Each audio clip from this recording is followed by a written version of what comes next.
નમસ્કાર, મારું નામ જાડેજા તેજસ્વી બ્રિજરાજસિંહ છે. આજે હું 26મી જાન્યુઆરી વિશે થોડુંક બોલવા માંગીશ. મારી વિનંતી છે કે તમે બધા શાંતિથી સાંભળો. 26મી જાન્યુઆરી આપણો રાષ્ટ્રીય તહેવાર છે.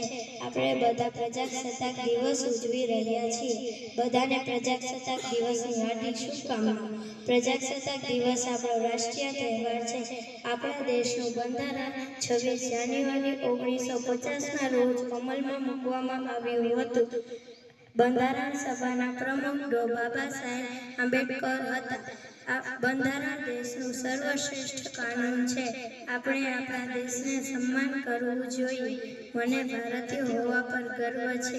જય હિન્દ, જય ભારત. ખૂબ સરસ બેટા.